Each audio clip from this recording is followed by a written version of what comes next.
That ought to be pretty good. Okay.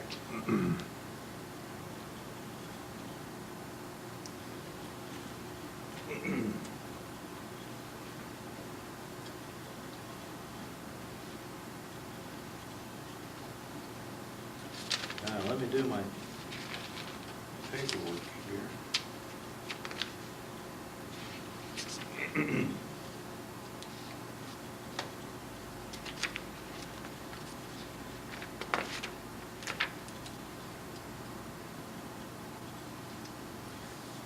What's your name? Howard Crull. C-R-U-L-L. Have a middle name? Sorry? Do you have a middle name? Yes, I do, but I may not care to use it, but I'll give it to you anyway. M-A-R-L-I-N. M-A-R-L-I-N. Marlin. Right? I like that name. You do? Yeah. You wouldn't have liked it the way I was spelling it, or the way my parents spelled it. Okay. Isn't that the way they spelled it? No, it was L-Y-N. Oh. And a school teacher called me Marilyn one day. From that day on, I became Howard. We're not going to be Maryland anymore. But the name Marlin has resulted in my nickname, which I've had since I was that high. And what would that be? Spike. Spike. Marlin Spike. Spike Right, on the there Marlin. you go. Excellent. On the old wooden sailing ships, Marlin Spike. What is your date of birth? April 29, 1924. Okay.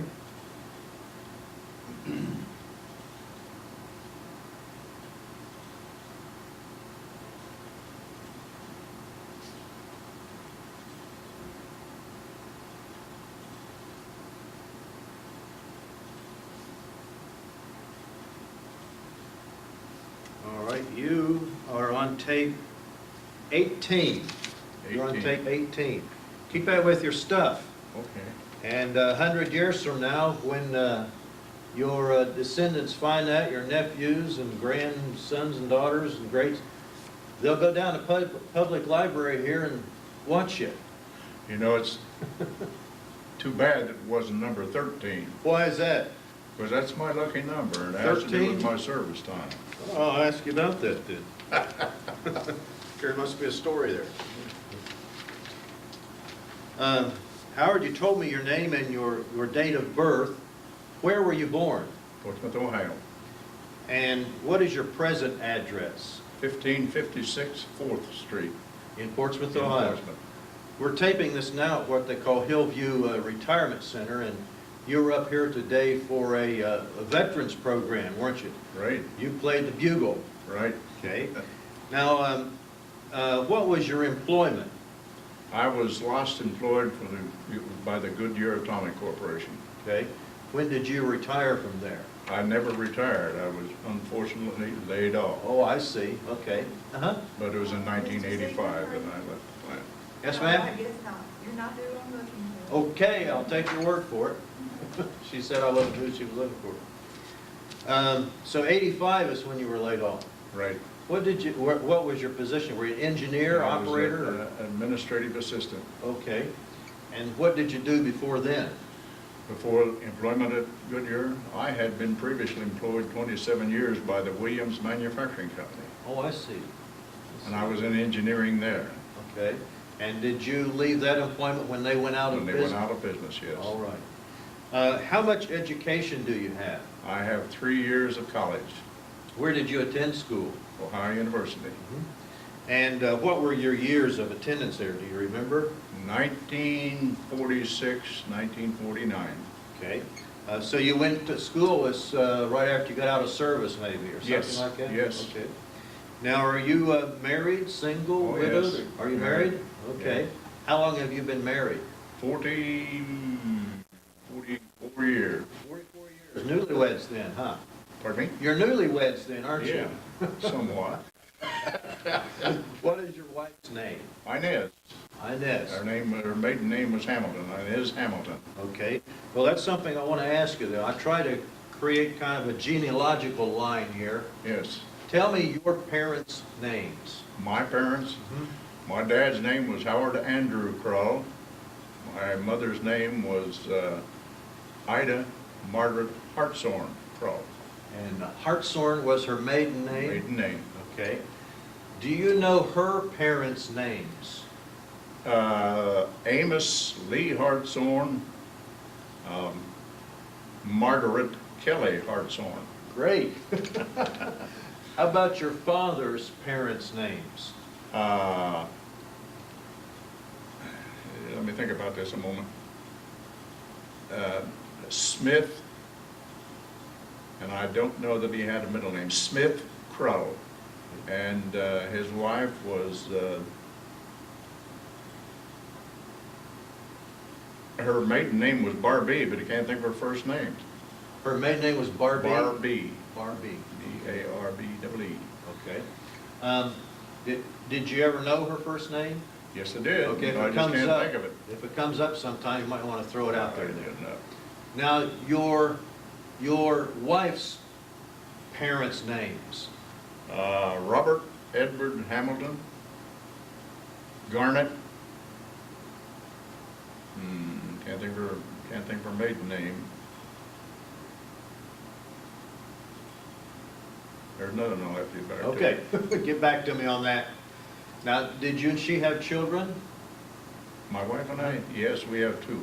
Two Okay. boys. And what are their names? Howard Robert Crull and, what's the other one's name? I don't know yet. Well, daggone. You named him after your father. My first boy, yes. Yeah. Only I didn't put the Andrew in. Andrew, there was an Andrew in there? My father's name was Howard Andrew. Oh, Howard Andrew. I thought it was My Howard. son, no, I thought it was Robert, but Andrew was the yours. son's name is Howard Robert. Okay. And that Robert comes from my father-in-law. Oh, I see. Oh, So that's he's right. named after his two grandfathers. Okay, very good. Does he have children? Yes, he does. He has one little girl. What's her name? Her name is Ashley Renee Crull. Do they live in No. the area? No, they live in Covington, Kentucky. I see, I see. Let me back up. Timothy Edward Crull. I knew when we got going in one direction, we'd end up going back. Timothy Edward Crull is the second boy. Yes? And he is named, I mean, his brother wanted to call him Tim, so we named him Timothy. And we wanted to give him his grandfather's name, which was Edward. Uh-huh. So it's Timothy Edward Crull. Now, is he married? No, Tim isn't. Okay. Does he have children, or is he divorced or something like that? No, Okay. he's never been married. Where does he live? He lives in Wilder, Kentucky. Wilder, Kentucky. Right. Now, okay, that's interesting. You've told me some names then, but let me ask you this now. You were in the service, weren't you? Were Yes, you sir. in the Army, Navy, Air Force? Air Force. You were in Air Force? Air Force. Was it the Army Air Corps at the time? It was the Army Air Force. Okay. You see, it started out Army Air Corps, and in the 1943, they changed it to the Army Air Force. Oh, I see. Okay. So I went in actually in the Army Air Corps in 42, and then it became the Air Force thereafter. Okay. Did you enlist? Were you drafted? What was the I story? enlisted Did you? When did you enlist? in December of 1942, Okay. December 3, 1942. Okay. And when were you discharged? October 30, 1945, Okay. What was your rank on discharge? Staff Sergeant. Okay. Now, so you joined up about a year after Pearl Harbor. Correct. Where were you when Pearl Harbor, you heard about that? Right here in Portsmouth, Doing what? working at a service station. Remember the moment?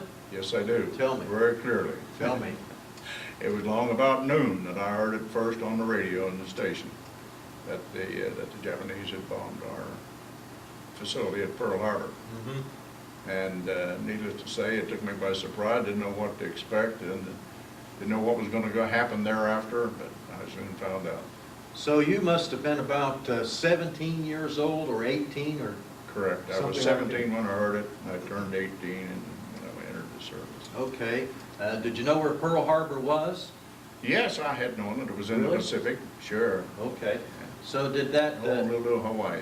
when you heard that, did that make everybody excited or did they just sit back and think about it? I or- think people were stunned more than Uh-huh. anything. I believe that was the reaction that I felt about it, as among the other people too. It was just unbelievable that it could happen to us. Is that service station still around, or No, it is not. where was it located? Located on Grant Street in the city of Portsmouth, behind the Mound Park Pharmacy. All right, let me see if I can place that. Grant Street, Mound Park, yeah, I know. Corner where it of is. Grant and Grandview. Right, right. Okay, so there was a service station there. There's a service station back So there. Ohio. My dad had, no. Pure oil. Pure oil. Well, pure oil, was it Yeah, really? pure oil. Okay, well, you were still in high school then? Correct. And, well, what made you want to enlist? So many of my friends were going, either enlisting or being drafted. Mhm. Most of them were enlisting because we were the same age. And I guess I just felt a bit of patriotism about it, that I wanted to get into the thing.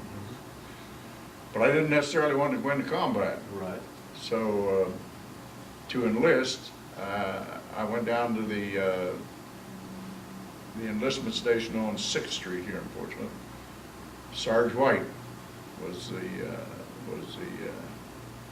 what do you call him? Recruiting officer? Recruiting officer at that time. And I told him what I'd like to do. I wanted to get into the Air Force, but I wanted to be a ground mechanic. So they signed me up in that way, and when I got to Fort Thomas, Kentucky, was sworn in down there. Then we went to Miami, Florida for basic training, and I signed up right there for aircraft mechanics school. From that point, I was sent to Amarillo, Texas, and I spent about 6 months at Amarillo, going through their tech school, and I was fortunate enough to be assigned thereafter to the Boeing Aircraft Factory School, and was sent to Seattle, Washington for about 2 months, I think it was, for intensive training up there. Mhm. At Seattle, there was an order went throughout the Air Force that nobody was to ship out to any location until they had taken the air gunnery exam. I can see it coming. You know, whatever. I had two very good friends at that time. One was a man 35 years old, the other one was about 28 years old. When I was a kid, I was the 18-year-old. And both those fellows would like to have got into aerial gunnery. And neither one of them could, because the 35-year-old had a foot that was an ankle or leg had broken at one time, and the foot was not correct, and he limped. The other one wore glasses, rather thick glasses. And he couldn't pass it either. Now, I went to take the eye exam, and I don't know if you're doing anything about those eye exams in the service. They're multicolored and mixed in and so forth, to see the numbers. And I thought, now here's where I can flunk this thing. Seriously, I thought about it. I thought about flunking it because I didn't want to go in the air. But I thought, no, these are two good friends. They know there's nothing wrong with me. And so I took the exam. And You got an A. Yeah, I did. And of course I examined it, and I got split up from those two fellows at Seattle, Washington. And I was with several others with whom I became acquainted, and they became good friends thereafter. And we were sent down to Kingman, Arizona. Went down the length of the state of California and crossed over into Arizona, which is where we would get our aerial gunnery training. Kingman, Arizona. Mhm. And that's how I got into the... So that's how you got into the mechanics, flying huh? into- Yeah, got into ground mechanics. Well, let me ask you this then. How did you say you were sworn in at Fort Thomas? Kentucky. Right. Fort Thomas, Kentucky. So you went down here and you saw the sergeant, the recruiting officer. Down and here in Fort Thomas. What did he do? Send you, did you say, yeah, we want you to go home and pack, or how did that? No, you're a volunteer, so he signed you in. Right And then? they sent us to Huntington, West Virginia for whatever, I don't remember what that was. Physical examination or something? We're up there. Uh-huh. Oh, they might have done something, just examined eyes, ears, and Got whatever. two legs and 2 arms, you're in. That's 2 right, eyes. you're in. Then Okay. they send you to Fort Thomas for induction. How'd you get down there? Train? Train Did you? Well, then you were sworn in at Fort Thomas, and you went where then? to Miami Beach, Florida. Miami Beach. Why Miami Beach? Is that where Because you that did? was a training, basic training for Air Corps Oh, I at see. that time. How did you get there? By train? Train. Were you married at that time? No. When did you get married? 1956, Oh, really? long after the war. Okay. So you were like an enlisted man, single, and what does a single enlisted man do when he has leave? Well, there's lots of things he can do if he's prone to doing it.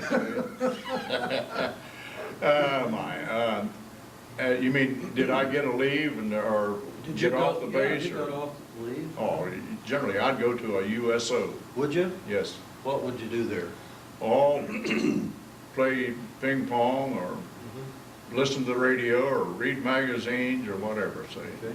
How long were you at Miami Beach? About 3 weeks, Okay, that's pretty basic then. wasn't it? yes. So then where did they send you after that? Amarillo, Texas. Amarillo, right. Mhm. Now Amarillo, you're doing mechanics school. Mechanic school, aircraft mechanic school. How long was that? I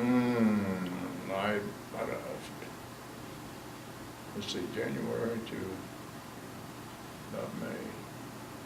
About a little over 6 months, I guess. Really? They trained you 6 months to be a mechanic? Yeah. Okay. Amarillo. Oh, you get a thorough workout in that. Oh, boy. All parts of an aircraft, Um, structures, engines, Okay. the whole bit. Any particular type of aircraft that you worked on? Primarily at that time, and they had no smaller aircraft, but they did have one of the old YB-40 forerunner of the B-17, Mm-hmm. Okay. and that's what we worked on mostly. Okay. Did you like Amarillo? Or what did you think? I never got into Amarillo but about 2-3 times, and then just go to the USO, go to a movie or whatever. Then we're going to end up in Washington, right? State of Washington. Seattle, did you say? Seattle, Washington. And that's where you were going to be trained additionally as a mechanic? Additional mechanical training. Okay. But you ended up going to gunner school. Specialist school really up there in Seattle, because you had the Boeing aircraft civilian people working with you and teaching the basics of that aircraft up there. That's where it was built, you know. Was there a part of the plane that you were going to work on in specifically, like the electrical or like the engine? Primarily engines. Engines? Mhm. By that time, had it become the B-17 It instead had of? become the B-17, right. Now, but here we go to Kingman, Arizona then. Right. Do you like Kingman? Yeah, well, no, not necessarily. It's sitting out on the desert. You like Seattle better? I think so, even though I was only in Seattle about 3 or 4 times. How long were you in Kingman, Arizona? Oh, my goodness. June, about 3 months. Okay.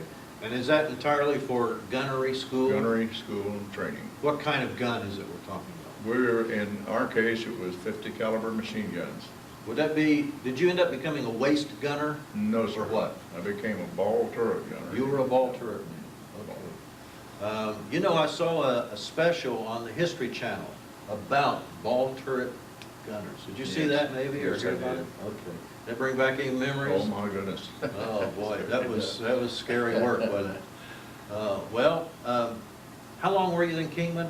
About 3 months? Yeah, something like that. Okay, then what happened to you? Well, we were sent out to phase training, and that is, you were sent out to join an air crew, and in my case, I was sent to Moses Lake, Washington. And I joined an air crew there. Okay. Now, is this an air crew that you were going to stay with then? throughout your tour, We thought it was. Okay. But we ended up flying over the mountains and going down into Rapid City, South Dakota. I see. Yeah. And the crew that I was on, we split up. So we were a provisional crew, really. We split up, and then we became assigned to a crew in Rapid City. Mhm. And Was that your crew then? that became my crew at that point. Okay. Even though I had to, you see, as I was trained as an aircraft mechanic, and if I were to fly, I would have become an aircraft engineer. And therefore, I was trained in the top turret. Mhm. And, but I volunteered for the crew that I was on because there was a young fellow, friend of mine from Portsmouth, who was on that crew, and they had a vacancy, and I asked the line sergeant about that vacancy. He said, "You want it?" I said, "Well, I'm not a ball turret gunner." He said, "That's all right, we'll ground you." And about 2 weeks, I took ball turret training. From that point on, I was assigned to the ball turret on that crew. Unfortunately, the crew had already been through at least a third to a half of their phase training there at Rapid City, and I didn't get to, I think I was in the air twice while I was at Rapid City, and then we got orders to ship out. Mhm. Went down to Kearney, Nebraska, and received an aircraft, a new one, and we flew off toward England. Who was the fellow that, from Portsmouth that you, His name was Warren Cantor. Warren Cantor? Okay. And did you in fact hook up with him in this crew? You and he were in the same crew? Yes, Okay. he was a tail gunner. He was a I tail was a gunner. ball gunner. And is he living today? No, no. As a matter of fact, he was killed In the war? in the war. We were shot down, Mm-hmm. and he had been hit. He left the tail position and came into the radio room for first aid. And one of the waist gunners went back to the tail to take his place because our attacks were coming from the tail. And that fella was killed right in the tail. Cantor was in pretty bad shape, and the radio operator had given him a shot of morphine. Well, it came time for bailout, although I never heard any bailout orders. I just knew that my guns were knocked out and I was hit in the foot and arm, and I could do nothing more down. I thought I better get out of this thing, which I did. Was it on fire? Yeah, well, I found that out, yeah, after I got out of the turret. My parachute lay in the waist of the aircraft. You see, I couldn't wear a parachute down in the turret. So I got out of the turret, put the parachute on, and as I did so, somebody came back past me, went back and pulled the hatch off the aircraft and went out. I didn't know who it was or anything. It may have been Cantor, or it may have been the other waist gunner. I just don't know, because when I got out of the turret, nobody was in the waist but me and the smoke, and that indicated to me that we were on fire. There was smoke in the aircraft. So after that individual went out, I went back to the hatch and took a long look at the ground way below me down there. And at that moment, I just knew, well, on the way back, I saw flames coming over the top of the wing. Now, the pilot had always said, if it's coming over the top of the wing, we can't blow it out. And I knew then that we were going to go. So I went back to that hatch and took that look at the ground, and I thought, man, and my whole life, believe it or not, passed in front of me. Everybody I knew passed in front of me. And then I jumped. And I had my hand on the ring to pull the chute. And I thought I pulled it, but nothing happened. And I was going to tear it apart to have it come out, and then I saw the ring. I gave another jerk on it, and out the thing came. The thing of it was, I think I was just so scared that I had not been able to pull it full of chute. Until I found it there, and from that point on, it was, Did you like flying? I wasn't that crazy about it, no. That's why you wanted to be But a it was a ground duty. mechanic. It was a duty. I would prefer to keep the aircraft running rather than me flying in them, see? How many, let me go back a minute. We're at Fort Kearney, Kearney, Nebraska. and you get a new plane there. Right. Is this the same plane that you have? No. No. It's just simply a ferry aircraft. Oh, I see. Is it a B-17? B-17, and let me digress here a moment. We were split into two crews, that is to say, 5 of us in one airplane and 5 on another airplane. So you could take 2 planes, maybe?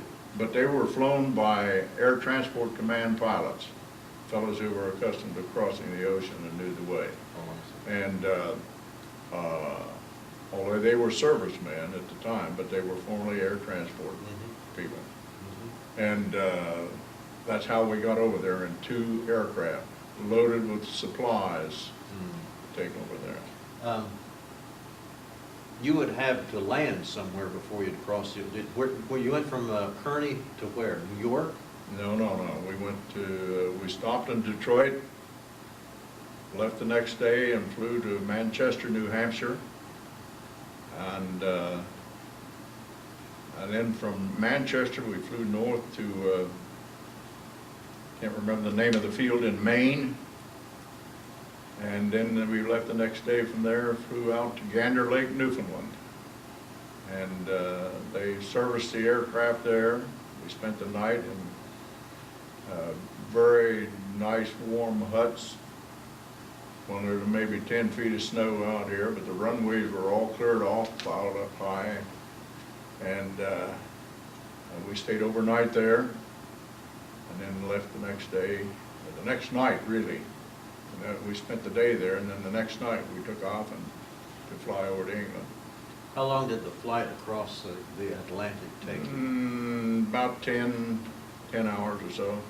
Where did you land in England? Did you land in England or No, Ireland? we landed in Prestwick, Scotland. Scotland, where was it? Prestwick, Prestwick, Scotland. Okay.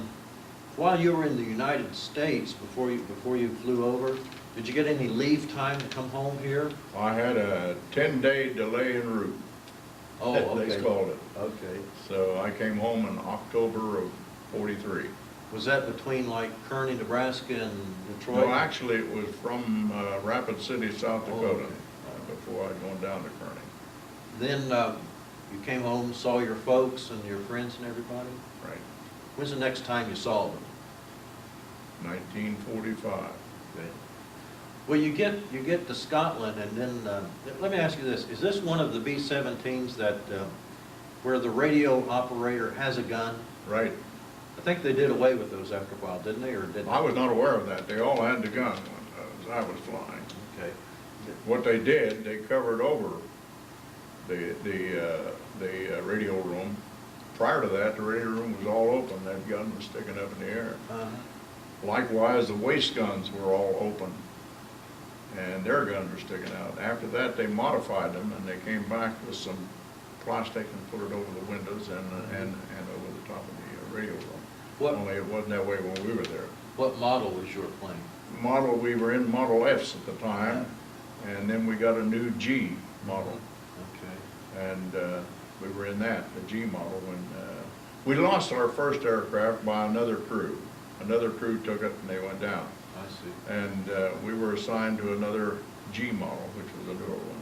What was the name of your F model craft? Do you remember the name of it? And we had no name on it at that Oh, time. really? They didn't do any nose art thing then? None. Okay. And how about your G model? G model, we named it Command Performance. Command Performance. Well, there's no nose art on There was it. no art on it, no naked women or anything like Right. that, okay. And now you get to Scotland, then where did you go? We were overnight there, I believe. No, we weren't. We boarded a train there and went overnight down into England and got down to our base. Well, we went to I can't remember the name of the town, but the name of the town was about 10 miles from our base. Our base was called Deanthorpe. Deanthorpe. What was the bomb group and squadron you were in? I was in the 401st Bomb Group, 613th Squadron, and there comes the 13th I was telling you about. Yeah, okay, let's get into that. What's the deal with 13 now? You're being your lucky number because it's 413? No, because it was 613. 613, I mean? And Okay. why, do you want to know why Yeah. I got, well, I was flying with the 613th Bomb Squadron on the 13th day of April, shot down on that date, and I spent 13 months as a prisoner of war, liberated on the 3rd of May by elements of the 13th Armored Division of General Patton's 3rd Army. Oh, is that right? Okay. So the 13 becomes my lucky number. You adopted that number then. Has anything else happened to you since then on the 13th? No, thank goodness. Like, okay. You fly, how many missions had you flown before you were shot down? I was on my 17th mission when shot down. How many would you have had, 25 or 30? We would have had to do 25 until General Doolittle took over command of the 8th Air Force. And when he did, he upped the ante, so to speak, to 30 missions. Oh. However, if you had 5 missions in at the time the order went into effect, you would have 1 taken off your total.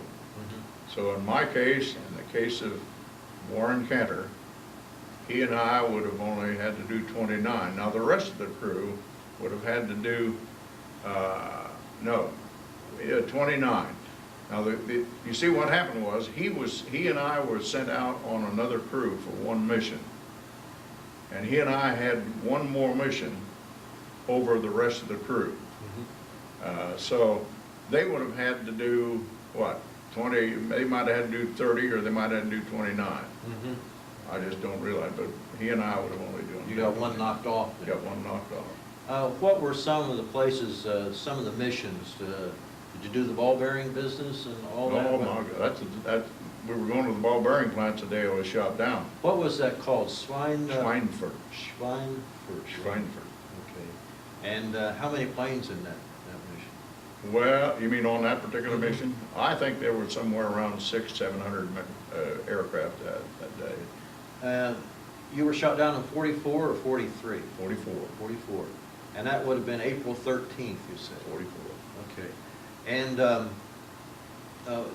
are any of your other missions memorable for any reason? I mean, I've heard that it's things like long periods of boredom and then sudden moments of terror. Well, that's true. The only other mission, well, I can't remember all the missions, but I know that we had opposition most every mission we went out on. One mission that stands out in particular was a long mission over into East Prussia. And it turned out to be a little over 11-hour mission. And we were over to hit an aircraft factory over there. And that's right near the Polish border. We went out over the North Sea to get into it, hit landfall, went into the target, came back out over the North Sea.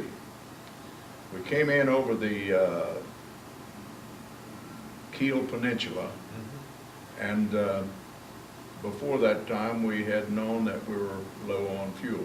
We had spent too much time forming up over England that morning, and we were low on fuel. So the order went out to throw everything overboard that we did not need, including guns.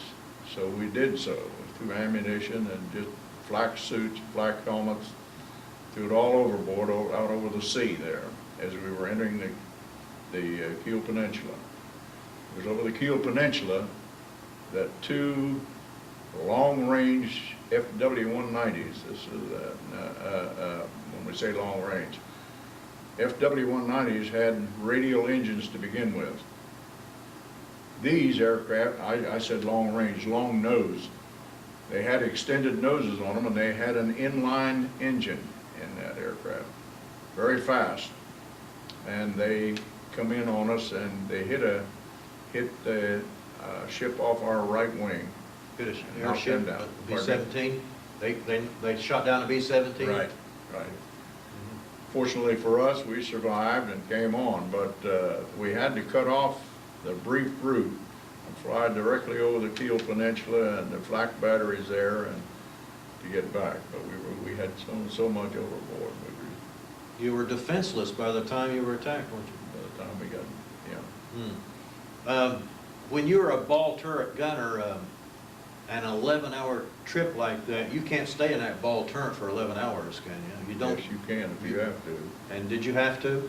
You see, you form up over Great Britain to get your formation going, and you climb to an altitude of about 10,000 feet. At 10,000 feet, you go on oxygen. And in my case, I entered the turret at 10,000 feet, hooked up my oxygen and earphones and so forth, and I spent the rest of the mission in that turret until we got back over the English Channel on the way back. At that time, we had come down enough from altitude that I could get out of the turret, which I did. Did you have So to that have was the biggest portion of the mission was in the turret. somebody have to help you out? By that time, you must be pretty cramped. I would think someone would. Well, no, I was a young boy at that time. Pretty agile and Yeah, nimble. I had not yet reached my 19th birthday, Yeah. so I had no problem getting out of it. Well, the day that you are shot down, then you're going to Schweinfurt, Schweinfurt, yes. and you're looking out the hatch there, and you see the ground below you. I mean, it's like you're trying to choose which way to die. You Almost just, like yeah. Do you go down with the plane, or do you go down and the chute doesn't open, see? Now, that's the thing that enters your mind, and that's when my past before me. Do you truly mean that? Your past came No, before I you? truly mean it. I mean, the faces I of saw your... people I'd known all my life, and they all passed before me, And you jumped. and I jumped. And the chute opened. Now, where did you land? Did you land in France or Well, I was in Germany. We were deep in Germany. Okay. We were, I can't remember the name of the bird, but we were deep in Germany, almost ready to hit the IP point for bomb drop. Okay. What's IP mean? Initial point. Okay. You hit that point, they make a turn of some type and start down the bomb run, and at that point, the bombardier takes over control of the aircraft. Mm-hmm. He has to fly it straight and steady, Mm-hmm. and that's what it is. When you hit the ground, were you okay? Never hit the ground. Okay. Came down through, thank goodness, a young pine tree. Broke through the limbs, the chute hung up at the top, and I was hanging, my feet maybe that far off the ground. And I was in a predicament because all that, my weight was on me here, and I had to get out of the chute. How did you get out? With difficulty. Uh-huh. Did you have a knife and cut? I'm sorry? Did you have a knife and cut? No. What happened? Carried no knife, no weapons. As a matter of fact, we were instructed not to. We'd be better off, if captured, not to have any weapons on our person. No, it was very difficult. I had to work hard to get the straps loose, and straps up here loose. And it took some time, but I got out of it, and I dropped to the ground. But my foot I'd been hitting the foot, and I thought, now I need to get a bandage on that. And before I got out of the harness, parachute harness, I carried it was wrapped around the parachute harness here, a first aid bandage. I took that off, and I knew I was going to have to use it. And from there, on the way down, I figured out which way I had to go, and I had to get over the Rhine River here, which was flowing. I knew we were in Germany. I had to get across that river, but I didn't know how I was going to do it or what would happen. About what time of day was this? This was along about 1:30 in the afternoon. So as I started to move toward in that direction, I came over a gully on the side of the hill there, and I went down into the gully, and I thought I'll fix my foot up. So I pulled my boot off and put that bandage on, and while I was doing that, I thought I heard twigs or somebody walking. I don't recall that I heard any voices at that point in time, but I did hear somebody walking. So I just laid very quiet. I had the bandage on my foot, but nothing to cover the foot. So the bandage was showing up white down there, you understand. I rolled over on my stomach up to where I could see a pathway that I knew was up there. In fact, I had left that pathway to get down into the gully. And very shortly there were an older man, a younger man, and 2 young children came up that path. One of them, you know, they're searching all the time. They watch you when you're coming down in the chute, and they know the approximate area you're going to land. Mm-hmm. And so they had seen my parachute. Incidentally, I couldn't remove it. Your orders are that if you get out of your parachute, you're to bury it under leaves or whatever. But I couldn't get it out of the tree, of course. So they pinpointed my parachute, and they knew where I was, basically, in the area. One of them just happened to glance down in that gully, and apparently he saw this white bandage on my foot. They came down and ordered me up. I guess that's what they wanted. I couldn't understand the language at that time. Were they armed? But I didn't see anything at that point in time. I didn't see anything, but I found out later that they were, that the older man had a gun. They got me up, motioned me to put my hands up, and they did, and they began to search me. And I had, in my flight suit, I had a first aid kit down in the suit like this, and up here in the pocket I had a testament. And they took that out and looked at it. They took the escape kit out and looked at that, although they didn't open it at that time. They opened the testament, and they found a picture in there. We had pictures taken in England in civilian clothing. You just put a shirt, tie, and a jacket on, and that's it. And they found that picture of me in there. They looked at it. That pointed to that, pointed to me, and I just nodded. There was no use not to. So they put it back in my pocket, ordered me to go down the hill. And we got up on the path and started down the hill. And there was a lady working in the fields down there, hoeing the fields on the side of a hill. Down in the square, down in the little village there were a bunch of people down there. And they were taking me down in that direction, and I thought, oh, and we heard about how the civilians treated some of the fellows. But I got down there, and I had my heated gloves hanging down from here. I had my helmet off and carrying it. And of course the earphones were in it, you know. Got in amongst those people, and I was surrounded by them. I didn't know what was going to happen. I just stood still. And people come up, look at those gloves and the fact that they were plugged in. They took my helmet, looked at it all around, finally gave it back to me. Is this a hard helmet, or is this a flight helmet? Flight helmet. Flight helmet. And with the goggles on it, you know. Okay. And at that point, the 2 fellows took me to a house in that village. And the old man, it apparently was his home. They took me into that house, ordered me to sit down next to a cook stove there, a wood-burning cook stove, which I didn't say a word. They took that testament out, and the ladies of the house was there. There was, I believe there might have been a younger lady too, and maybe a child or two. But at any rate, they passed that around, that picture, and said, told them that it was me, see. Then I sat there, I guess, for an hour or two, and they got something ready to put on a table, and when they were ready to eat, they motioned for me to come over and sit down with them at the table. And I got up and went over, and no sooner got there than there was a rap on the door.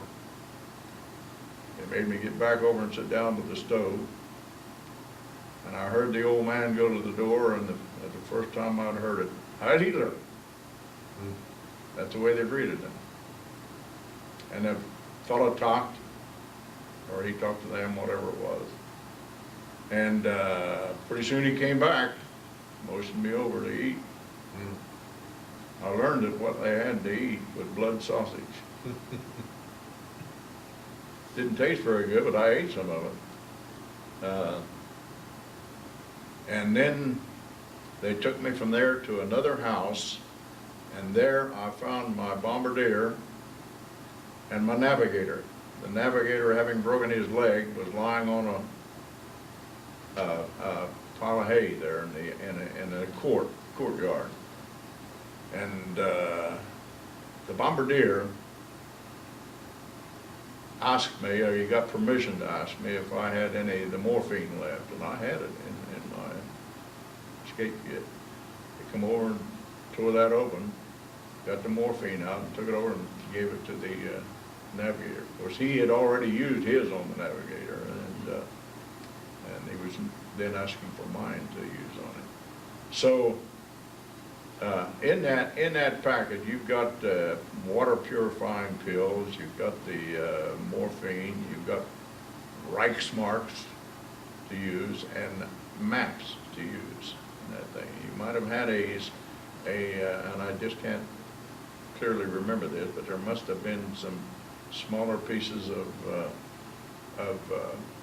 D-bar or C-bar or something that to eat if you were able to escape. We never used that stuff, but they confiscated it from us in that courtyard there. Okay, what happened to the other two guys? What happened to you then?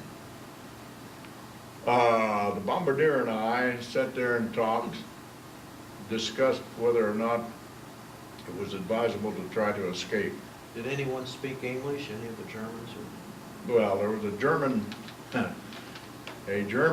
Air Force, or Luftwaffe, came into the compound, and he asked both of us, were there many German aircrafts up there today?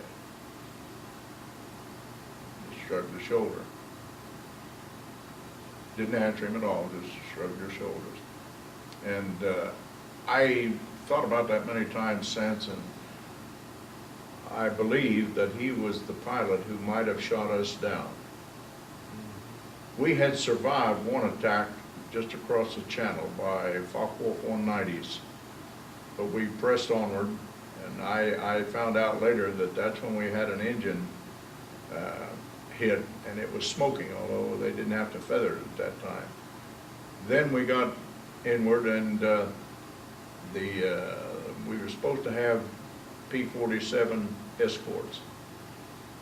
Well, I never saw any that day. It's between the escorts, between the P-47s leave and the P-51s pick you up. It's between those escorts that the German hit you. And that's what they did on the second go-around. And this time it was the ME-109, Messerschmitt 109s. What made you think it was him? Because he was the only Luftwaffe individual there. I didn't recognize the uniform as, necessarily as being a pilot, but they do have wings that they wear, but I was not familiar with him at that point in time. He was the only Luftwaffe who come around, and the only things he asked of us were there many Germans up there today. And I just assumed from that point that he might have been the pilot who shot us down. What happened to you then? Are you in, you're still in the courtyard with We're in your the bombardier courtyard. and the navigator? We're in the courtyard, Bombardier and Navigator. And sometime thereafter, they moved us indoors into a house there in that compound. Got in that house and they had already spread hay or straw or what, hay I guess it was, all over the floor. And they had very meager furniture in that place. And they spread this hay on the floor of what we assumed was the living room or something. And the Bombardier and I lay on that hay that night, never slept too much that night. We talked about whether or not we should try to escape. We knew that we were deep in Germany and it would be somewhat difficult if we were. The next morning, they made us move out of the house, out into the compound, or a courtyard there, kind of on a hillside. And a lady, we were sitting there talking while a man, they told us to sit down. The farmer went out and began doing something there in the barn, tossing hay or whatever. While we were sitting there, a lady came down the hill and she gave each of us a glass of water. Don't know why, but she gave it to us. Of course, we appreciated that, having not had any water. So, after she left, we continued sitting there until the farmer finished what he was doing, and they took us back into the house. A little bit after that, some army, German army people, a couple of them came in. They wore the green uniform, Wehrmacht, they're called. And outside they had a little panel truck, very small panel truck. And they ordered us out to that. But before we left the house, the old gentleman to whom I believe the house belonged, he and his wife, or his Frau, were there. Each of them took our hand and shook them. Very strange. And I think the reason is because that little village had never had, there was no evidence of any bombing having hit that village. You might say it was just a friendly goodbye, but they shook our hands. They took my navigator out, the two fellows that Wehrmacht took my navigator out on a stretcher, got him into the van, and we followed the Bombardier and myself, and they shook our hands on the way out. The other thing that they did, put an apple in each of our hands as we went out. That's an amazing story, It and is. these are Germans. Yeah, these are Germans, but I think the reason because they had not been bothered by the air war at that point in time. They were simply friendly people. You ever been back? No, never been back, although it might be interesting to do so sometime, but I'll never get there. How did the soldiers treat you then? Sir? How did the soldiers treat you then? We were driven over, I don't know how long or how far, but we were driven into the center of Frankfurt, Germany. And this occurred right about noon on that day. We could see, by the way, the navigator's stretcher prevented the back doors of this little truck from closing tightly. Therefore, I could see out the back. Now, they had the Bombardier sitting up front with the driver up there. The other Wehrmacht was back there with us, and I could see what we're passing through, and that it was a heavily bombed area. Therefore, we assumed it was Frankfurt, I think. They drove right down in the center of town. They parked that truck at a curbing. Both Wehrmacht, the driver and the one in the back, got out of it. And the Bombardier is sitting up here in the front. And they got out and went into a building. Left you guys there? Left us there. Well, And, okay. hey, I don't know what their idea was or what their thoughts might have been, but we knew that it was time for the bombers to come over if they were going to come. Fortunately, in our case, they didn't bomb Frankfurt that day. But the bombardier sat there and he pulled his jacket up like it, but his bar was showing on his shirt. Pulled his cap off, put it down. And we were in the back end, couldn't be seen anyhow, but we saw people walking by the sidewalk, you know, ladies walking, shopping, doing whatever they're doing. And we seemed like an interminable length of time before those guys came back. And from that, then they got back on the truck, and they were driving us to what turned out to be Dulag Lut, the air interrogation camp there in Frankfurt, or outside Frankfurt. And there's where we went and spent 2 days there, interrogating us. They put you out in the compound. There are hundreds of other GIs around there, all prisoners. And I think what they're doing when they do that, they've got the trees and fences and everything all bugged. They're trying to pick up information. You just don't talk about anything, except you don't even recognize people when they're in there. Did you recognize anybody else? No, other than my Two guys. volunteer. What I happened don't to know the what had happened to the navigator at that point. They might have taken him to a hospital somewhere. I kind of think that happened. Did he survive the war? Oh, yeah, he survived it. Matter of fact, he and I came back on the same ship. Oh, yeah. Yeah. But Bombardier and I were taken to individual cells, solitary confinement. Spent a day and a night in solitary. They would feed you through a little hole in the door, down on the floor. They'd put a pan through or whatever. There was nothing in there except, there wasn't anything except a trench out in the far end of it you use for your needs. What'd they feed you, black bread? We hadn't, I don't recall if we got the black bread at that point. I didn't get the black bread until I got into the camp, the prison camp. Soup, primarily.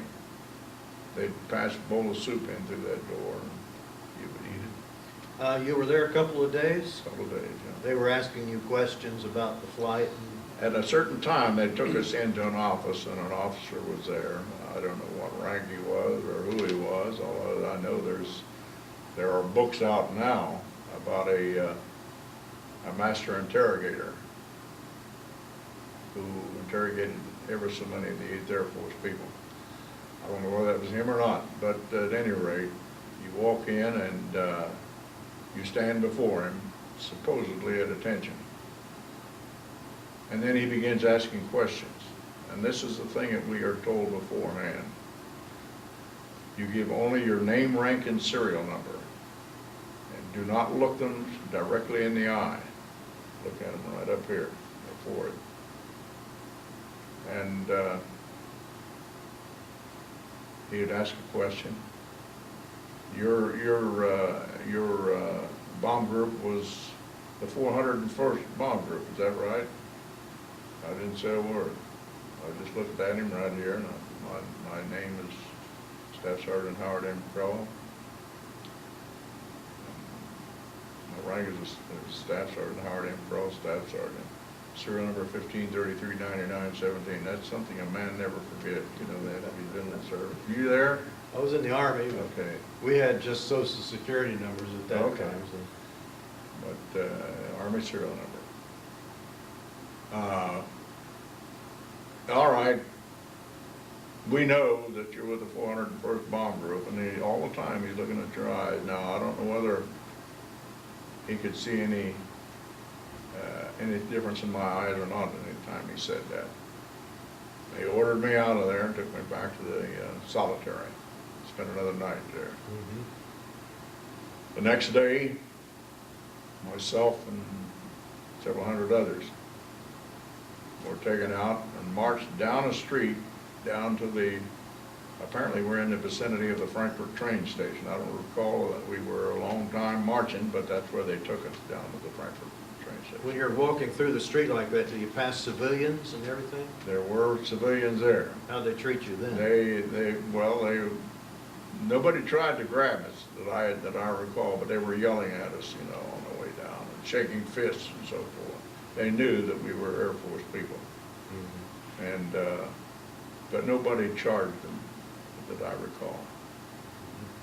We eventually got aboard a train and rode for a good while that day, and we ended up in Nuremberg that night.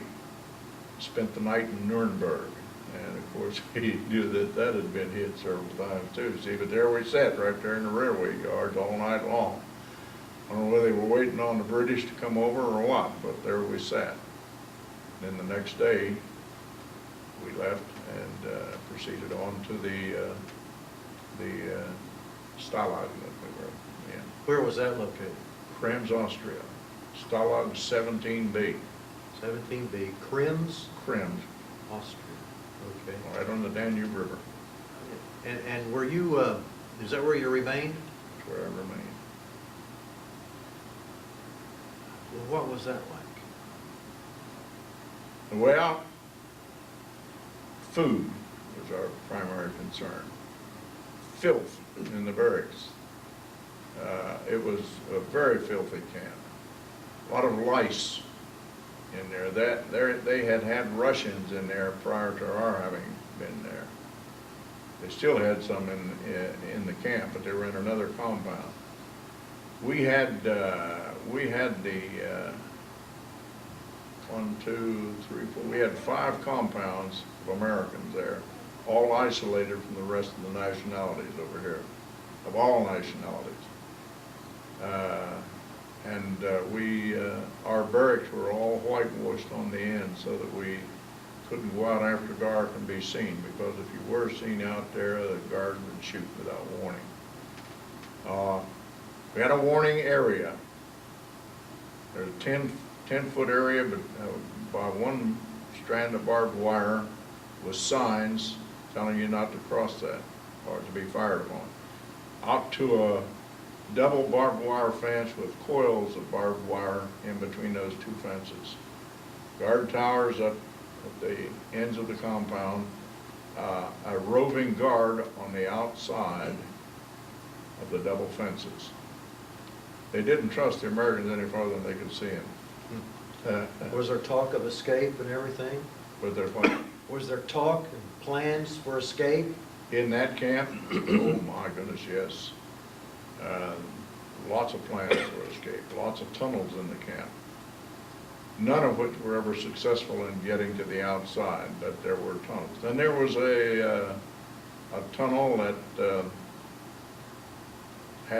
we had stashed foodstuffs, and types of weaponry that we would have down there. Not necessarily guns, but clubs and so on and so forth. So if you had a mass breakout, you could protect yourself, okay? The food was something that Red Cross parcels that were donated for that purpose. There were tunnels that fellows were working on all the time. I don't know whether you've seen the movie Stalag 17 or not. Mm-hmm. You have. Mm-hmm. That's about this camp. That camp. And now there was comedy in that. But based upon truth, this comedy. For instance, there was one man there whom you might have remember, ran around in his long underwear. He had staff sergeant stripes on there. That was modeled after a man in my barrack who actually did, just wore his long underwear all the time. But that was the comedy of it, see. The truth was that this fellow, he was constantly playing cards. He was a sharpie at bridge. And they had bridge tournaments in the camp. And so he played a lot of cards. But his name was Lott, L-O-T-T. He was not a sergeant, he was a corporal. And but I could see this in the movie, you see. For instance, the episode in that movie wherein they were looking for a man who had been brought into the camp. This was based upon truth. We had this man who was brought in there, and he was going to face, apparently he had done some sabotage somewhere. He was an American. a fellow named Frank Gray out of Miami, Florida. He had done some sabotage, having escaped from another camp. Why the jury brought him into another military camp like that, and then say that they were going to take him for a trial in Vienna, Austria. By the way, we were 80 to 100 kilometers from Vienna, our camp. They were going to take him to Vienna for a trial. Before they could do that, we have an S2 or an intelligence group within the camp. They spirited him out of a barrack, got him into another compound, and in the movie you saw him hanging in a water tower. He was in a latrine, Yeah. if you will, Mhm. down in the latrine. Up to his chest. and- Right. And filth. He spent a day and a night there in that thing. They got him out sometime during that second night, got him cleaned up, and put him in a clean tunnel. And in the meantime, Germans were looking for him. They pulled 3 days of intensive search for the man. On the third day, they brought bloodhounds in. We had to live out in the compound all day long. You took off 7 o'clock in the morning, you went out in the compound and spent the day out there. And they never did find him, but he survived, lived in the tunnels until near the end of the conflict. He began to come out, and S2 and the medical people he was emaciated something awful. They got him straightened out, gave him food, and that point on, he survived, and he left with us on a march as we marched across Austria. Free? Or what? No, we were. I mean, when you marched, you were still prisoners? Oh, yes. Oh, okay. You see, toward the end of the conflict, so the Russians were coming in from the east, and the Americans coming from the west. These camps were evacuated, and in the case of those near the Russian line, the Germans were deathly afraid of the Russians, and they wanted not to have us be liberated by the Russians, so they took us off on marches. There was one camp up in northern Germany who left something like January of 1945, and they walked until liberated the latter part of April 1945. In our case, we left the camp in early April and walked until near the end of April, up and down one mountain after another, and a beautiful country. A lot of beautiful old-time castles there. This is one reason I'd like to go back and see things like that. But we walked until the end of April. They put us out in a forest. They had cut a clearing all the way around this thing. And they were going to put fencing up and so forth, but never got it finished. They did have guard towers up here, and then they had guards walking that open area. But by that time, the Germans were, things were somewhat relaxed as far as the military was concerned. They knew the jig was about up. So we lived a week in that forest, and we made lean-tos out of pine boughs and moss and dirt and so forth. And I have a book. It's out on loan at the moment. It's up in Proctorville, Ohio.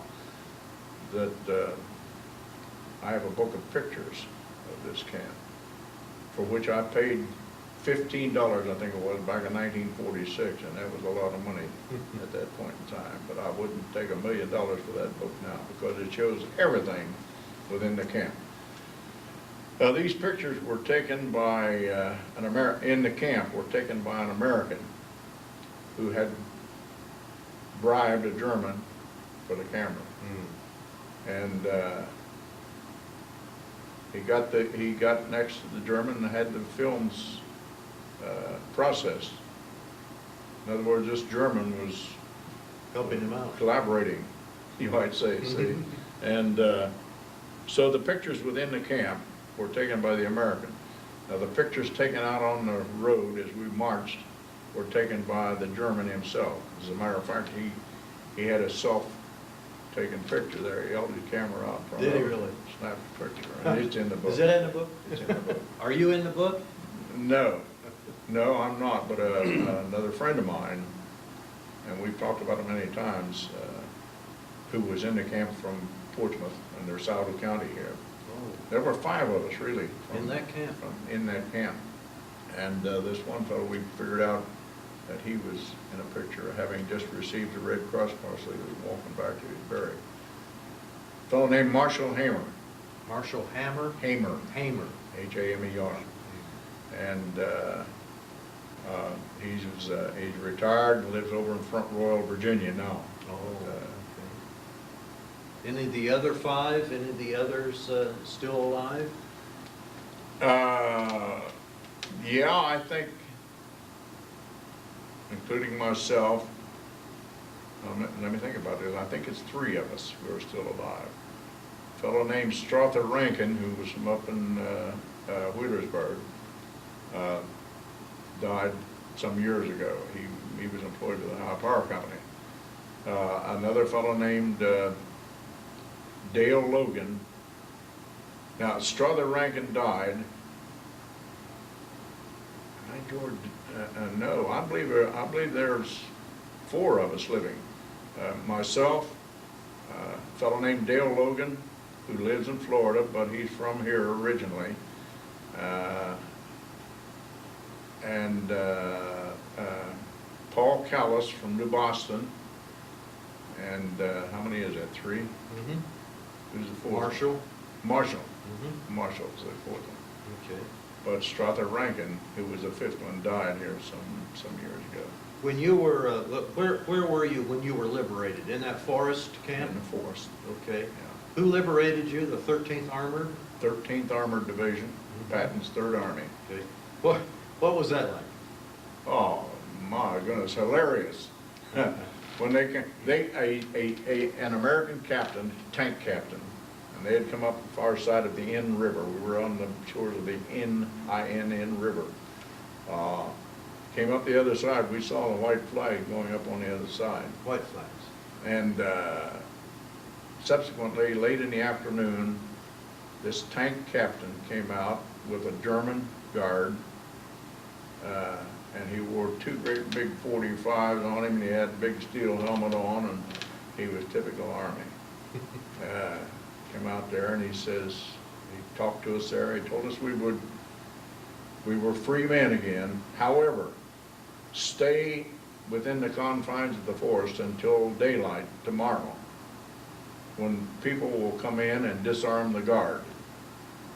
And when they came in and disarmed the guard, pandemonium took place. Guys just went crazy everywhere. Now, I didn't participate myself, along with the fellow with whom I had combined on the road. But guys went into the town of Brunau, Austria, which incidentally was Hitler's birthplace. Mm-hmm. They went into that, they came back out to the forest, they had automobiles, they had horses and buggies, they had chickens that wrung their necks, and they had everything. It just went wild, see. Yeah. But it was a grand and glorious day. That guy, that captain, stood there and told us that evening, he said, "You are now free men, but stay within the confines of this forest." Mm-hmm. And also on that daylight, several fellows took out away from the forest and on their own, and a few kilometers from the forest, 3 or 4 of them came upon a farmhouse and a barn there. And they approached the house cautiously, and they were being observed by that time by people in the barn who happened to be a German unit in that barn. They came out with their hands up. You see, this is what these people knew, that the Army knew that the jig was up. Uh-huh. So the So they Germans- just walked out with these guys who were unarmed in the first place and surrendered to them, see? Well, what did the Americans do with them? Bring them back? They to brought them camp? back into the force. And it was comical to see them, because here they come, these Germans, and they had they stacked their guns outside the barn, but they come back without weapons. Well, now the guards knew that you were going to be liberated the next day, or the Americans were coming back. They knew they were coming. None of them took off, tried to leave, or they just stuck? There stayed could have been some who might have taken off, but these were primarily older men. The guards whom we had with us on the road were older men who were beyond combat age, Mhm. and They understood then. they understood the thing. As a matter of fact, we had one German lieutenant there, who had lived up here in Cleveland for years and years. Is that right? At the outbreak of war, he went back. And, but he got us a barn to stay in every night we were on the road. Some of the other groups didn't have that. They slept on the hillside or whatever. Mm. But the old lieutenant got us a barn. Well, now, after you're liberated, and the army comes back the next day, what happened to you? Did they take you to where? They took us into Brunel, Austria. We just walked down the road into Wasn't Brunel. that far? No, it wasn't that far. Down to Brunel, and there was a factory, which incidentally had been operating when we passed it on the way out to the forest. It was a big factory. It turned out to be an aluminum factory. And the great big motors in there, huge big motors. And some of them were still warm from having been shut down. And we slept in this factory, and we got up, we were sleeping anywhere and everywhere, on the floor and up around the motors. And I personally had a place beside a motor which was warm. And we spent the night there. By that time, a Red Cross donut truck had come in. The donut truck. Oh, my goodness. It was party time. Made a raid on the donut, see? But then, shortly thereafter, a tank outfit came into the grounds of the factory. And I had never seen a tank, by the way. And I recall looking around the tank and talking to some of the guys. And Marshal Hamer came up to me, and he had run into met a fellow who was from Sauter County. I can't remember the guy's name now. But he was in an outfit, the 13th Armored Division outfit that came in there. And so he took me over there and introduced me to him, and we chatted and so forth. Sometime thereafter, they sent Army trucks in. They took us to a German airfield. And on that German airfield, the Americans were coming in, C-47, one right after another, coming in to evacuate us. From that point out to France. What's the name of that? I can't remember the name of that town, but at any rate, we were, as we landed there, then they put us aboard other trucks and took us over to a camp, Lucky Strike, a huge, big tent camp that the Army had set up out there. And this is where they began to build us up, so to speak. Feed you and... We were, emaciated to a certain extent, because most of us were sick with dysentery, having drunk nothing but creek water on the trek. And it happened even in the barns that we slept in. You got guys piled up around you on the hay, and some guy gets sick and you're a mess. And that was our situation until we got over to Camp Lucky Strike, and they began to build us up. First, they took us into one mess hall, and there was very little to eat. They got captured Germans issuing this food.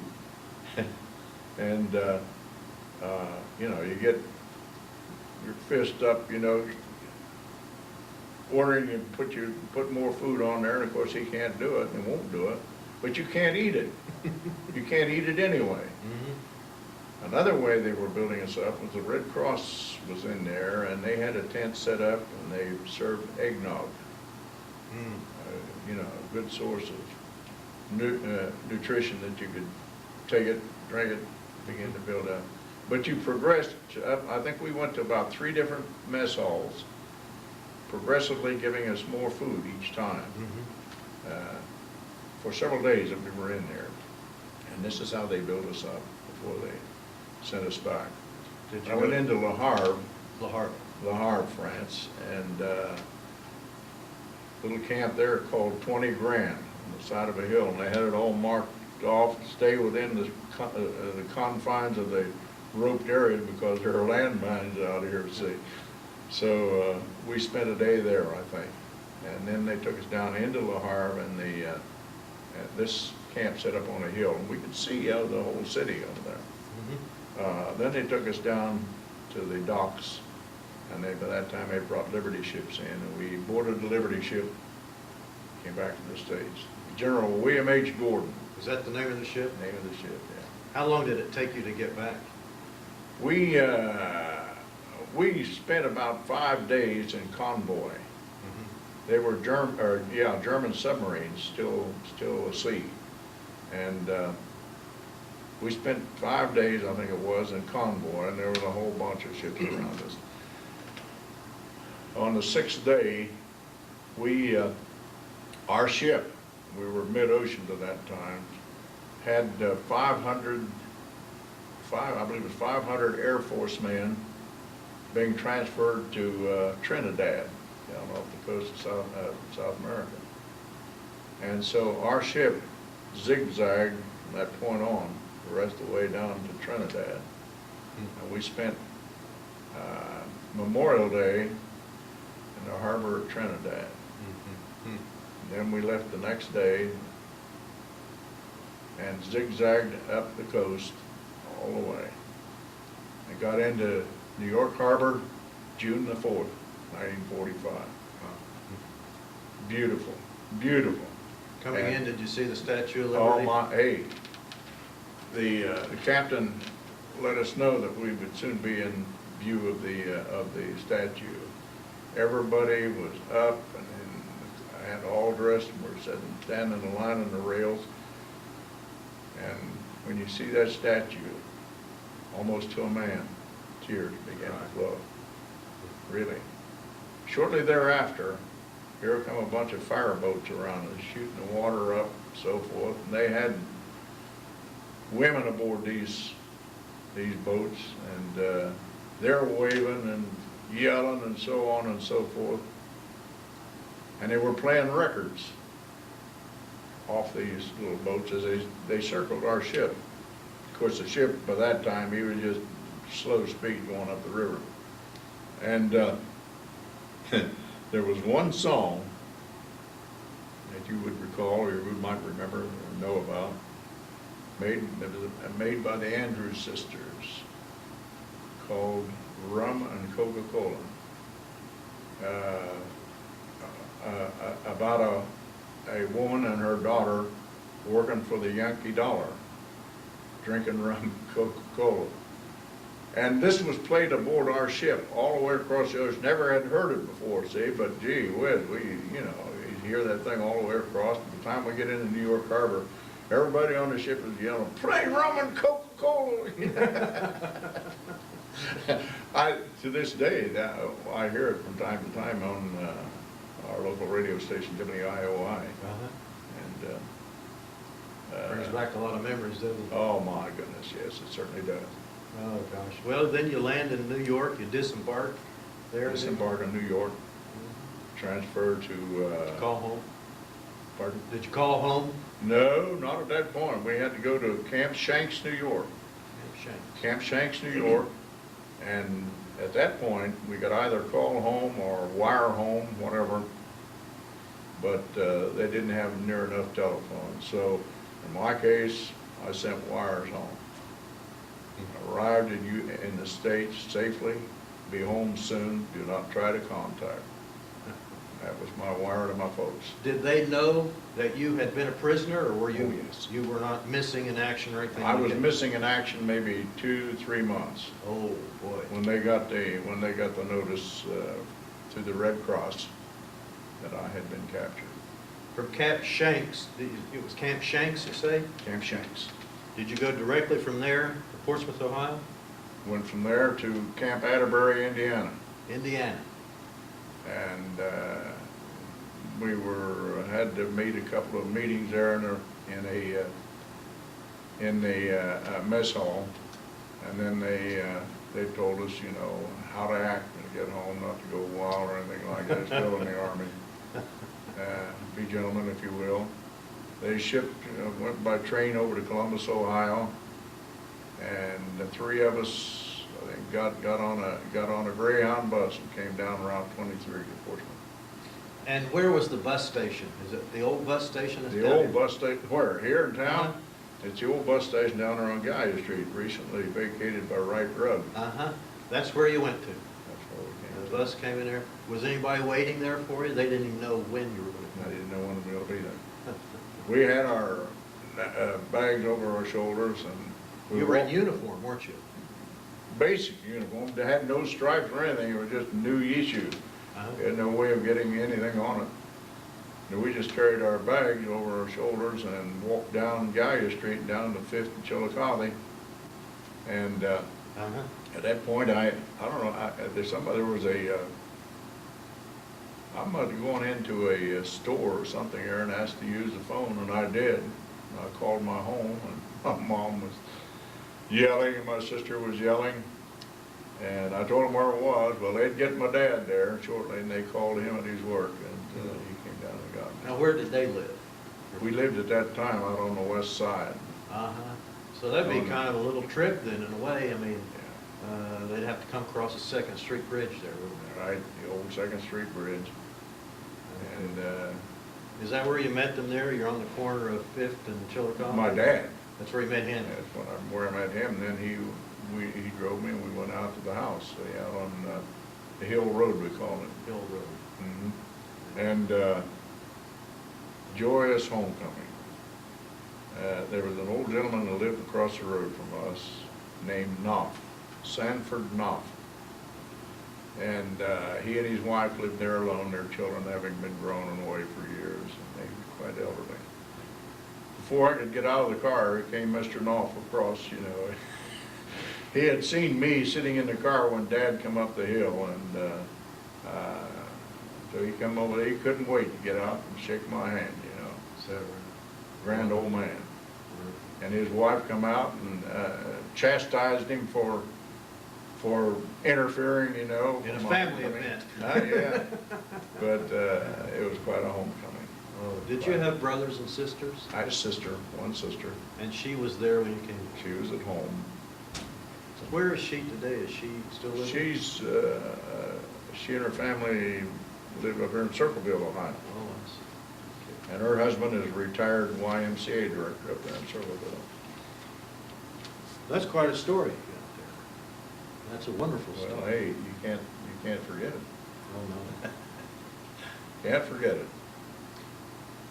I was gonna, do you have any tattoos you wanna talk about or anything like that? Tattoos? Yeah, didn't an Army person get a tattoo? Only the Navy gets. That Navy gets it.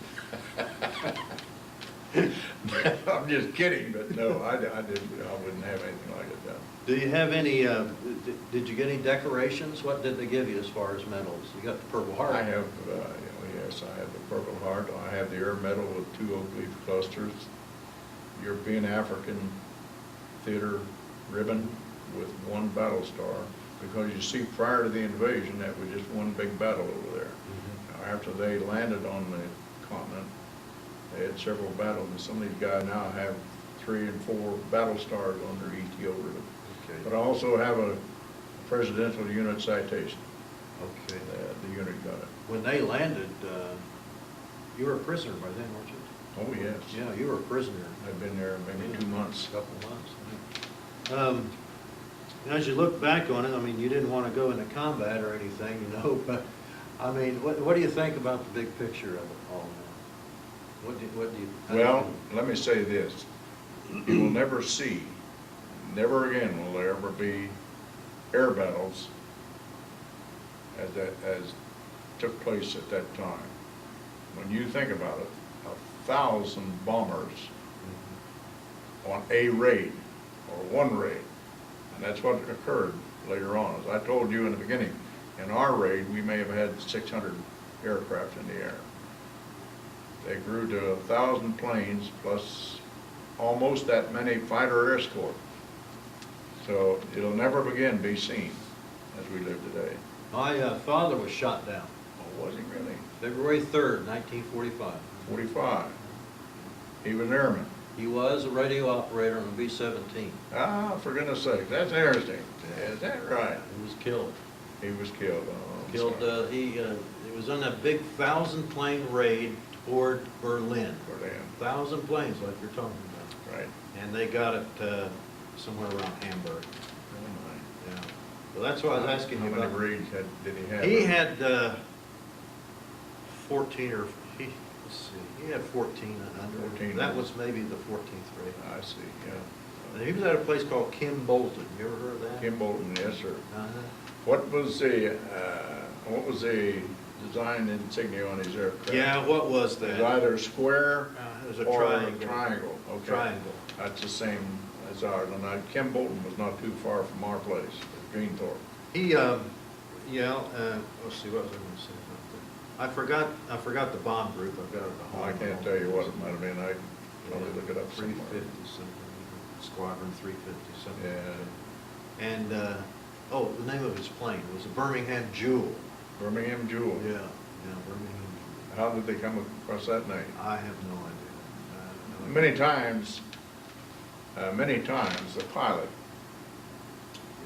From Birmingham like suggests the that, or name, something you know. like that, yeah. In our case, we didn't want to have anybody associated with the name, except the engineer Mhm, thought of the name Command Performance, mhm. so that it was, you know, it didn't involve any one individual from the aircraft at all, but it was all of us. Gosh, Howard, what a story. What a And your wonderful dad was a story. prisoner, or he was No, killed, he was shot He was down. KIA, yeah, in 1945. February 3rd. He was a radio operator. That's why I asked you about that gun. I've, done my reading a little bit long, and Had he not, did he have a gun in there at all? it seems to me in the later models, they had done away with that gun because it was ineffective. You asked about it, yeah, it really was an ineffective gun. That's what the Yeah, story it was. really was about. an ineffective gun. And, Yet it was there if need be, and if yeah. a guy got a shot off, why, that's, Let me ask you this. I mean, you must have been scared. Were you scared? that's what, Scared. Were you scared? On that ball turret up in the air, getting shot at? I didn't relish the thought of getting into it or riding in it. I'd been in it enough, but it didn't scare me to get into the turret. And what is they call it? Where you're confined. Mhm. Uh, Claustrophobia? Yeah, claustrophobia. Mhm. That, I was not affected by that. I just became accustomed to it. You Mhm. ride in that thing, your guns are right here, your knees are right beneath the guns. Mhm. And you're riding in the, as I tell people, you're in the fetal position when you're Mhm. riding in that thing. Mhm. If you've ever seen sketches and there are sketches available that show how a man sits in that thing. You can sit up and when you're sitting up like this, your view plate is down here. And your guns are pointed downward beside you here. You got a computing sight right here in front of you. And I mean, it's that close. So then you roll it down and you're down like this with your feet up in the air when the aircraft come in on you. Mhm. So Then you're getting a side shot. you're getting a side shot, see? Mhm. So, but it didn't scare me in there, so to speak. But it sure as heck scared me when it come to bailing out. And looking at the ground, and the life passes Right in on. front of you. Right on. Everything came out past me. Oh, God. Did you, Let me ask you. yeah, Was your dad killed within the aircraft? probably. In other words, the aircraft went down It and was people going didn't get down, out? and it was going down at the time, and he was fighting a fire in the craft, and that was the last that they knew. Some people bailed out, and he So was. this is how you got knowledge of what happened to him? Right. Yeah, that's right. People bailed out. In fact, his best friend was the tail gunner Okay, who survived, okay, and I was able to talk to him okay. some That's- years ago. That's interesting. It was a wonderful story. Yeah, I that's just interesting. really enjoyed talking to him. So you have the knowledge from those people and from me and perhaps others with whom you've talked, because I know one guy with whom you've talked. And Who was that? His name was Clyde Mead. Clyde Mead. Yeah, He was I a know that. B-24 top turret gunner. Yeah, I know that name. Never shot down, he finished his raids. Let's see, I did talk to him. Let's see, when was that? And I talked to another guy too, who, his name was Barrett. He was a B-17 fella. Did you know anybody named Barrett? Barrett? Uh-huh. I'm not familiar with that Let me name. find his name right here. He lives down on Kenny's Lane. Barrett. Uh-huh. Oh, wait a minute. Butler. Butler, yeah, I know Butler. Butler. Why am I Yeah, talking yeah, Barrett? yeah. Butler, he lives down on Kenny's Yeah, Lane. I know him. Nice guy. Yeah, Man, we really talked a nice long guy. time. Let's see, Mead. Some people will talk about I've got a guy in here that talks 7 minutes. That's all he wanted. Then I I've been have. here longer than that, haven't I? You've been here long. We practically used up the whole tape. I think when you talked to Clyde, you might have done it down at the Legion Post. Okay, that'd been over here, man. That'd been over here. Was Clyde Mead? No. Clyde Mead, right here. Mhm. Clyde Mead, and that was back, that was almost a year ago. Yeah, I expected that. Yeah. And, Well, we all have a story to tell. oh, it's fascinating. Fascinating time. But as you know from your own father and things that have happened ever since, you will never see another thing like, never aerial warfare like that. Not like that. Hopefully, and God be with us, that we don't have to be on the ground anymore fighting people anywhere. Yeah, I've interviewed Korean War and all veterans, you Yeah, know, really. but I try to concentrate on World War II when I can Okay, find that's it. interesting. One more thing here, you've got a bugle there? Yes. Let me see that. Where'd you get that bugle? I bought this in Lancaster, Ohio. Uh-huh, okay. That's You your play it? bugle. No, I don't play the bugle. This has been, you've worked on this, haven't you? Yes, I have. Maybe I can get that on the tape there. There's your bugle. All right. Now, how long, of course, you played in the band, didn't you? Yeah, when You I was played a at kid. OU. Very good. I've got a little bugle, it's about that long. Looks like what I would That call. sounds like a Civil War bugle. It looks kind of old. It would remind me of something like that. Wide bell, big Uh-huh. wide bell on it. Uh-huh. Would remind me of a cavalry bugle too. or something Okay, like that. cavalry. And I haven't found any markings on it or anything. I don't know if they ever did put like dates or anything. Well, if it were a government issue, they should have had US printed on somewhere. I'll look for that. I'll look for that. Okay. But no, this one I bought up in Lancaster, I happened to be up there, and somebody said there's an Army Navy Corps, and at that time I was looking for a horn. Uh-huh. And we went in, and they had this thing there, paid $30 for it. How long have you been, you've been in some veterans organizations and that sort of thing too, haven't you? I belong to the American ex-POWs XPO. and the Legion Post down here. Okay. That's the only one I belong to. I don't belong to any of the veterans organizations. All I'm eligible, of course, for DAV and VFW, but I don't belong. Well, is there anything else you'd like to talk about or put? That's about it. That Covered covers the my waterfront. experience. Covered the waterfront. And I'm just thankful that I survived. You ever written any of that down? Have I ever what? Have you ever written any of that down? No. I have talked with my family. They're all aware of what the situation was. No, I've never written it down. That's got a bomb on it, No, Dad, it's got a bullet. a bullet. Okay, I have It's one. an air like- gunner. That's air gunner. Okay, I have one like that. That was my father's. He would have had one. He would have had one, wouldn't But there's also an air crew. he? I don't see, I've never seen that. Never seen that? In that, in Well, that's his air stuff. crew, Yeah. Air because that's the miniature up there, but Okay, I've never seen it's called an air crew member. that. Well, thank you very much. You bet, and thank you. Thanks for everything I you wasn't did. expecting to do this, you know. Well, nobody is. They don't know what I'm talking about when I say come down here. Yeah. Nobody knows. Now, when I leave here, can I go out this door here I and don't get think so. anywhere?